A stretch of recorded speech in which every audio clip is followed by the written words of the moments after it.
महाराष्ट्र के कोल्हापुर से स्वप्निल कुसाले ने ओलंपिक्स में ब्रॉन्ज मेडल जीत लिया है। मेंस 50 मीटर जो थर्ड पोजीशन रहता है उसमें उन्होंने ब्रॉन्ज मेडल जीत लिया। हमारे साथ उनके जो बचपन से उनके साथ जो कोच है विश्वजीत शिंदे हमारे साथ है, हम उनसे सीधा बात करेंगे। सर कैसी रहती है, कितना आपको अच्छा लग रहा है, क्या कितना प्राउड महसूस हो रहा है सर आपको? हर कोच के लिए एक ही सपना होता है, उसका बच्चा इंटरनेशनल में और स्पेसिफिकली ओलंपिक का मेडल लाए। आज हमारा बच्चा हमारा साथ जो पैदा हुआ, हमारे साथ जो बड़ा हुआ, हमारे रेलवे में हर कंपटीशन में जिसके साथ हमने मेडल जीतते हुए देखा है, वो आज पूरे दुनिया में जो सबसे बड़ी कंपटीशन है ओलंपिक्स, उसके लिए भारत देश के लिए, मेरे महाराष्ट्र के लिए, मेरे रेलवे की टीम के लिए जिसने मेडल लाया, ये इससे ज़्यादा सुकून की कौन सा पल हो सकता है। आज मेरे लिए ज़िंदगी का एक बहुत अच्छा पल है। सर आप उनके साथ तो बचपन से है, तो उनका जो सफ़र था वो कैसे था? कि वो जो किस तरीके से उन्होंने डिसाइड किया कि नहीं मुझे अब शूटिंग करनी है, वो उसका सफ़र कैसा था?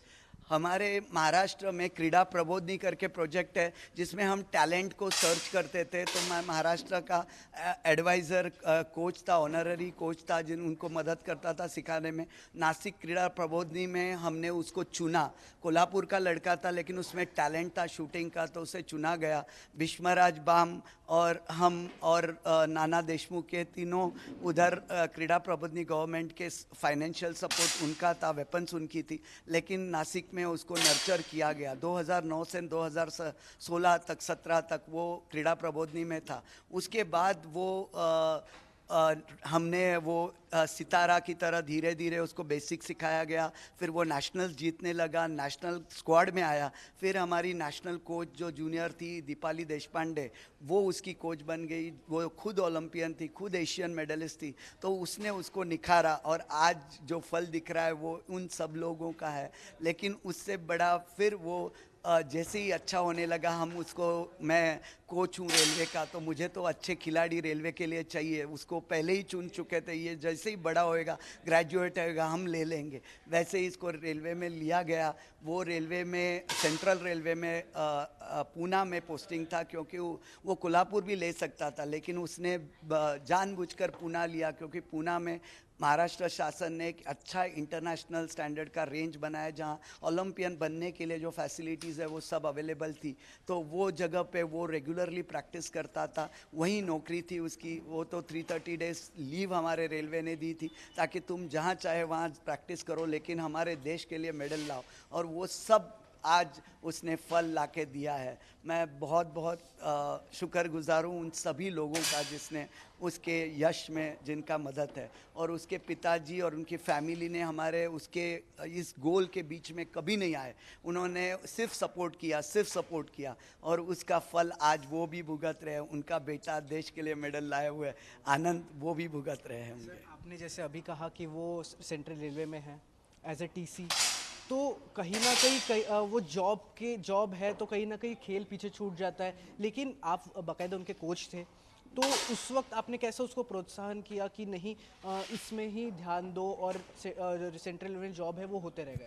ये बात सच है कि वो जब भी आया तब से लेके वो ऑलरेडी चैम्पियन था, और वो जीतते रहा। और हमारे रेलवे ने एक नई स्कीम निकाली है जिसमें जो जीतते हैं, जो नेशनल चैम्पियन है, जो नेशनल मेडलिस्ट है और इंटरनेशनल मेडलिस्ट है, उनको 330 दिन की छुट्टी दी जाती है, जिसके कारण उसको नौकरी से फ्रीडम मिला। तनख्वाह तो मिलते रहा, लेकिन नौकरी का फ्रीडम मिला। और उसने उसके बावजूद भी पूना सिलेक्ट किया था। यानी अगर नौकरी करनी भी हो तो पूना में, तो उसको कहीं धोनी की तरह दूर जाना नहीं पड़ा उसके लिए। और इसीलिए वो वहाँ प्रैक्टिस करता था, उसको फुल फ्रीडम था, फुल सपोर्ट था। ये रेलवे का महाराष्ट्र शासन ने उसको एक स्पेशल लेन दी थी, जिसके लिए वो उसी जगह पे प्रैक्टिस करता था।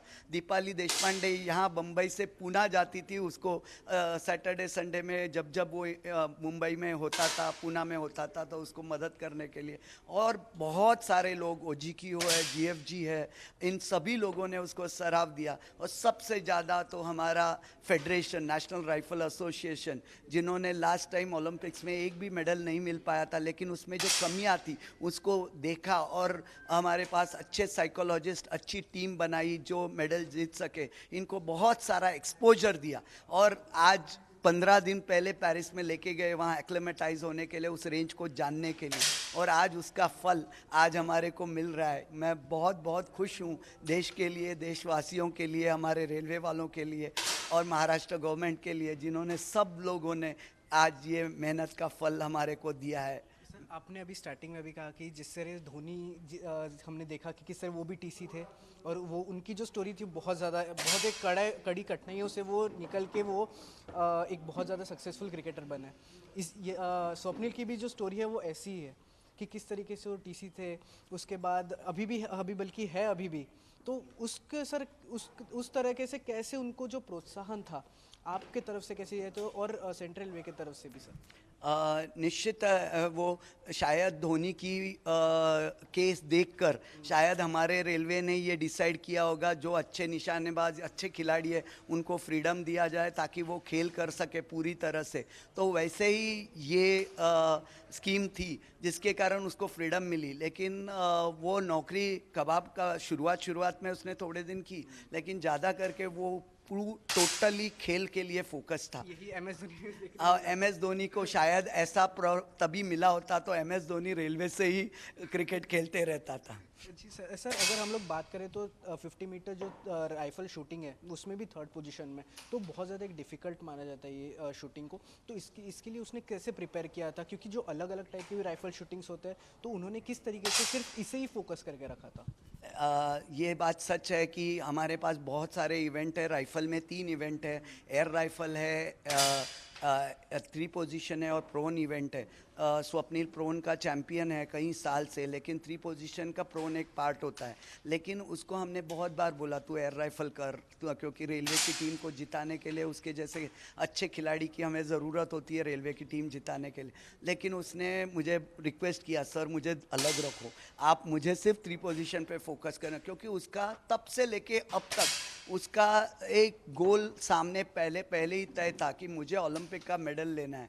और उसने जो मेहनत, जो लगन, वो जो डेडिकेशन से, डिटर्मिनेशन से जो किया है मेहनत, उसके लिए उसको सलाम। और आज उसका फल मैं भुगत रहा हूँ, आई एंजॉय कर रहा हूँ उसका सफलता की सुकून मिल रहा है उसके कहने से। तो ये थे हमारे साथ विश्वजीत शिंदे जिन्होंने बात किया कि किस तरीके से जो उनकी जर्नी थी वो बताया, और स्वप्निल के ऊपर पूरे देशवासियों को फिलहाल गर्व है।